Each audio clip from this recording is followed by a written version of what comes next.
Good morning बच्चों। Class 8 का हम लोग साइंस पढ़ रहे थे। लेसन 3 में फोर्थ तक कुछ क्वेश्चन हुआ था, उसके आगे हम लोग क्वेश्चन का आंसर करेंगे, उसका आंसर जानेंगे। पहले हम लोग का क्वेश्चन इसमें पढ़ के सुना दे रहे हैं। फोर्थ का रोमन नंबर 3 का क्वेश्चन है,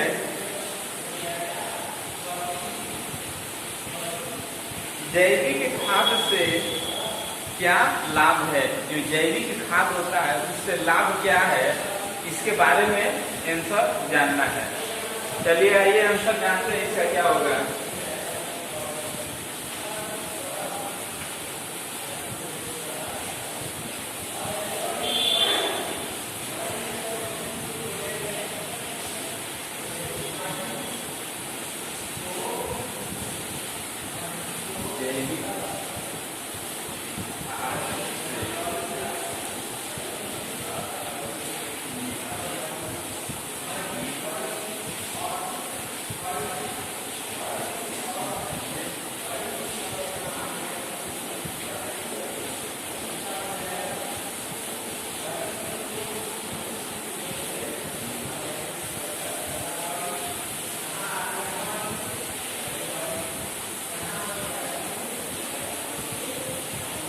जाती है।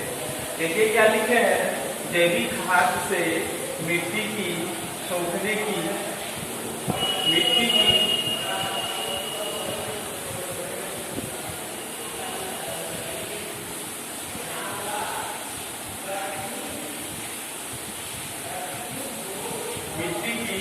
क्या चीज जल सोखने की क्षमता क्या हो जाती है, बढ़ जाती है।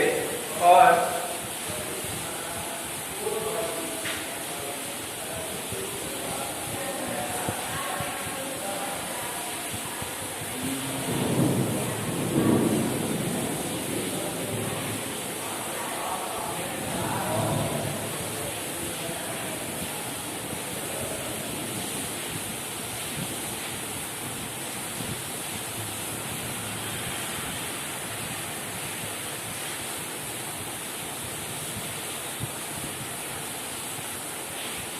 इसमें क्या हो जाती है, मिट्टी एवं संलग्न हो जाती है। इसमें हवा का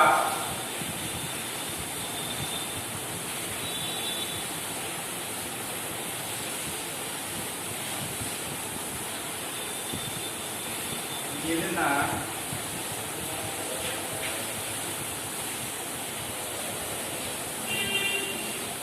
आसान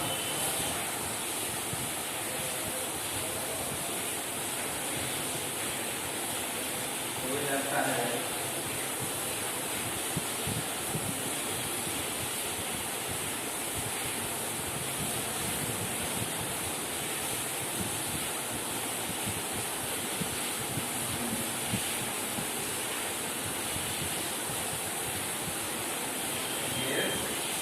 दिन में आसानी से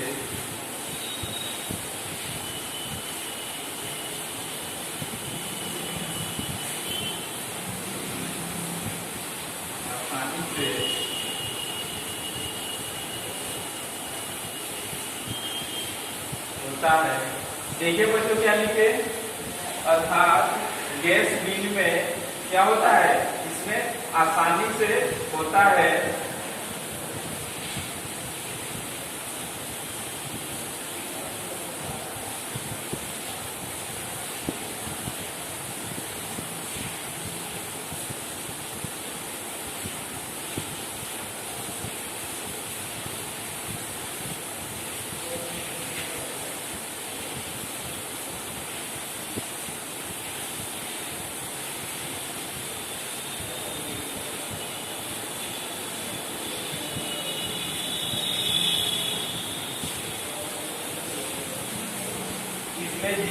इसमें जीवाणुओं का भी वृद्धि होने लगता है, इसलिए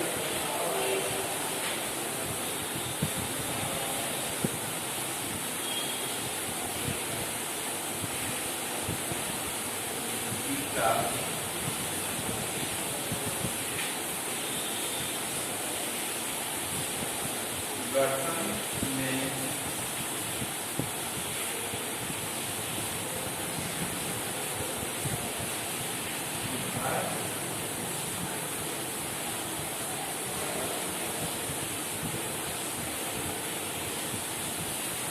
देखिए बच्चों, इसको पढ़ करके सुना दे रहे हैं कि क्या लिखे हैं। लिखे हैं जैविक खाद से मिट्टी की जल जो होता है, जल सोखने की क्षमता बढ़ जाती है। इसमें मिट्टी भुरभुरी एवं तंतु हो जाती है। इसमें हवा का मिलना आसान हो जाता है, अर्थात गैस मिलने आसानी से होता है। इसमें जीवाणु जो होते हैं, जीवाणुओं को क्या होता है, जीवाणु जो उसमें वृद्धि होने लगते हैं। इसलिए मिट्टी को क्या किया जाता है, गठन में उसको सुधार किया जा सकता है। तो इसका जो है तो आंसर हो गया। आप लोग इसको विस्तार पूर्वक आप लोग नोट कर लीजिए। और नेक्स्ट जो क्वेश्चन है, इसका नेक्स्ट क्वेश्चन का हम लोग आंसर जानने का प्रयास करेंगे। इसको और जो है तो विस्तार पूर्वक आप लोग को डीपली समझा दे रहे हैं। देखिए ये जैविक खाद जो है, जैविक खाद कैसे बनता है। जैविक खाद जो होता है, जैसे मान लीजिए कि हम लोग घर पे जो तो जैसे गाय हो गए, भैंस हो गए, इसके गोबर जो निकलते हैं उससे हम लोग क्या कर सकते हैं, उससे हम लोग जो तो जैविक खाद बना सकते हैं। ठीक है, उसको क्या किया जाता है, इकट्ठा करके किसी गड्ढे में उसको खोद करके रखा जाता है। कुछ दिन तक रखेंगे, ठीक है, उसमें और से भी चीज डालेंगे, जैसे राख हो गया, और जो पेड़ पौधे के जो पत्तियां, जो सूखी जो पत्तियां होता है, वो सब मिलाकर के एक गड्ढे में क्या कुछ दिनों तक उसको ढक करके रखने से क्या निर्माण हो जाता है, कि वो जो होता है जैविक खाद का निर्माण हो सकता है। ठीक है ना। आशा करते हैं कि आप लोगों को डीपली समझ में आया होगा, विस्तार पूर्वक समझ में आया होगा, और इसको अच्छा पूर्वक नोट कर लीजिएगा। अब इसका नेक्स्ट हम लोग क्वेश्चन का आंसर जानने का प्रयास करते हैं।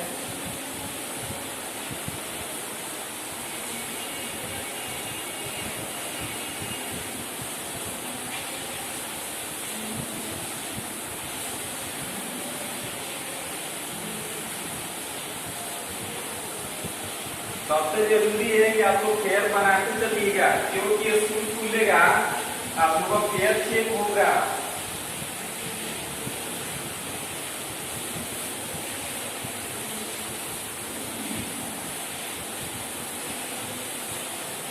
इसके बाद जो है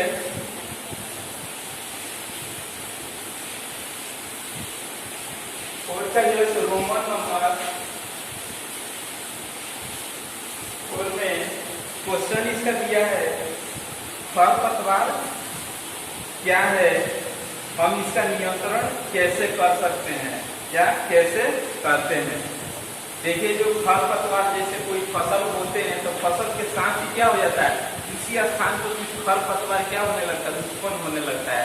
उसको जो है कैसे नियंत्रण किया जा सकता है, इसी के बारे में पूछ रहा है।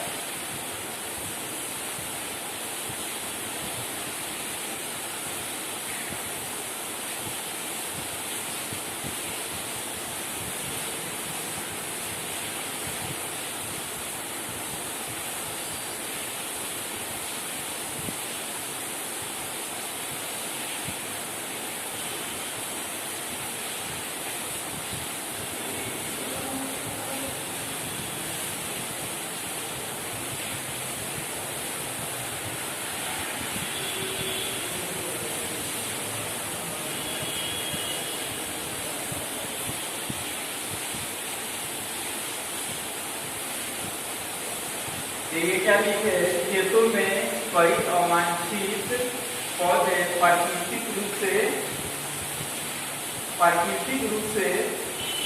फसल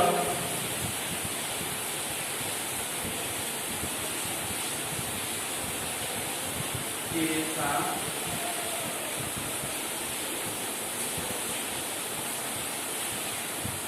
उगते हैं। प्राकृतिक और यहाँ पे प्राकृतिक रूप से फसल के साथ उगते हैं।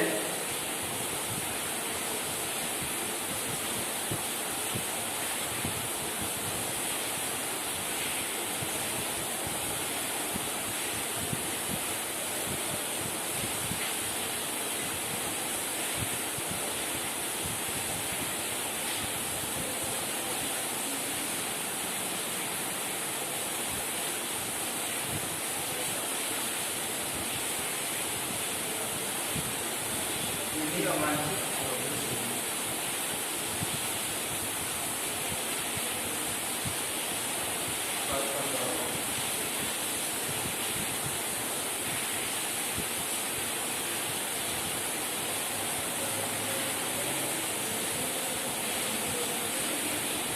देखिए बच्चों क्या लिखे हैं,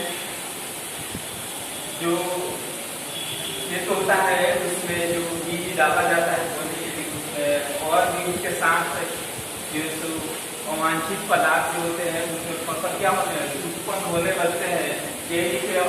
यही अवांछित पौधे जो होते हैं क्या होते हैं खरपतवार कहा जाता है।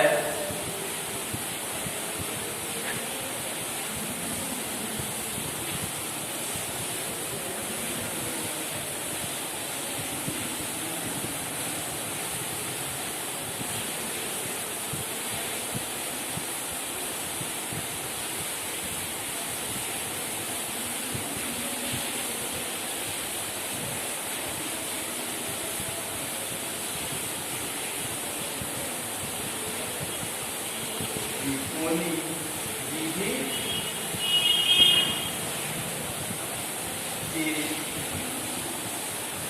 द्वारा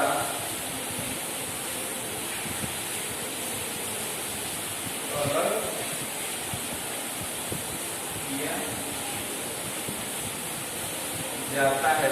देखिए बच्चों इसमें दे देता है कि निराई या निकोनी कंसेप्ट समझिएगा। निराई या निकोनी मतलब क्या है, देखिए ये जो होते हैं खरपतवार ये सब निराई या निकोनी विधि के द्वारा ये सब क्या किए जा सकते हैं, उसको अलग कर सकते हैं। ठीक है, और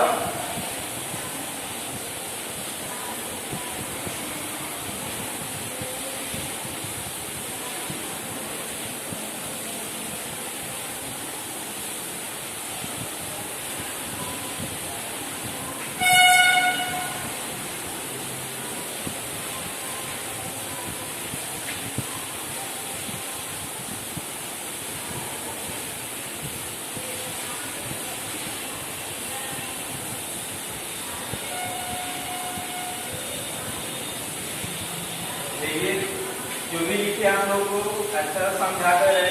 ये इसका लिखे खेतों में कई अवांछित पौधे प्राकृतिक रूप से फसल के साथ उगते हैं। यदि अवांछित पौधे को खरपतवार कहा जाता है। खरपतवार को निराई या निकोनी विधि के द्वारा अलग किया जाता है और खरपतवार से बचा जा सकता है।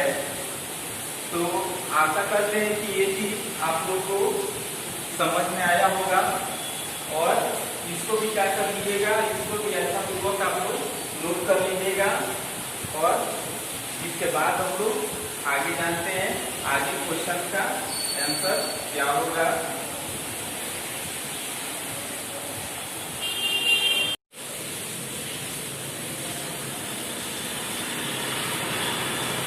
देखिए बच्चों इसमें हम लोग क्वेश्चन नंबर रोमन का 4 तक हो चुका था। इसमें क्वेश्चन नंबर 5 का जो है सो रोमन का 5 नंबर का आंसर हम लोग जानेंगे। इसका पहले क्वेश्चन पढ़ के सुना दे रहे। क्वेश्चन क्या है, रोमन नंबर 5 में क्वेश्चन दिया है फसलों की उपज में सुधार हेतु महत्वपूर्ण सुझाव दीजिए। जो फसल होते हैं इसके उपज के लिए इसको किस तरह सुधार किया जा सकता है, कैसे मतलब अत्यधिक उपज बढ़ा सकते हैं। तो इसका आंसर जानते हैं। क्या लिखे हैं, देखिए लिखे हैं फसलों की उपज में सुधार के लिए हमें चाहिए कि मिट्टी की उपज अच्छी प्रकार से करें। जुताई या कटाई कर मिट्टी को उलट पलट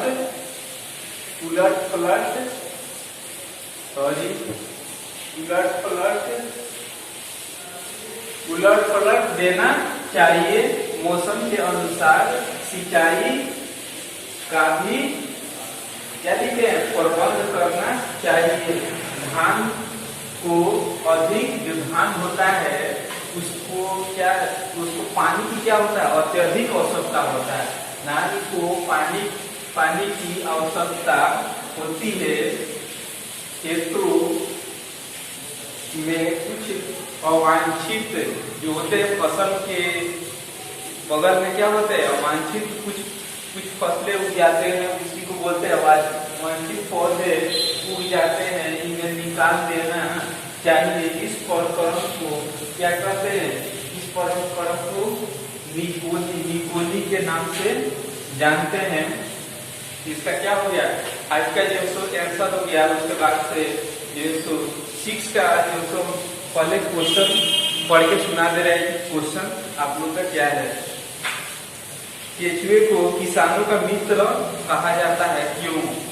जो केचुए जो होते हैं सब उसको किसानों का क्या कहा जाता है, मित्र कहा जाता है, क्यों? देखिए इसका आंसर होगा केचुए खेतों में पाए जाते हैं। ये फसलों को हानि पहुंचाए बिना अपना जीवन क्या करते हैं, अपना जीवन निर्वाह करते हैं। ये मिट्टी खाते हैं और मिट्टी ही विष्टा रूप में उत्सर्जित करते हैं। मिट्टी क्या करते हैं, वो खाते हैं और विष्टा रूप में उत्सर्जित करते हैं। ये विष्टा खेतों की उपज शक्ति क्या करते हैं, बढ़ाते हैं। मतलब क्या होता है, खेत में जो उपज शक्ति होता है उपजाऊ हो जाता है। इसी कारण केचुओं को किसानों का क्या कहा जाता है, मित्र कहा जाता है। और इसको क्या कीजिए, आपको विस्तार पूर्वक अच्छा से नोट कर लीजिएगा और जैसो इसको देखते रहिएगा और अच्छा से याद कर लीजिएगा। और जो नेक्स्ट वीडियो बनेगा तो इसके जो अगला लेसन है, इसके बाद जो 4 लेसन उसमें जो बिल्कुल अच्छा पूर्वक पढ़ाई होगा। तब तक के लिए धन्यवाद।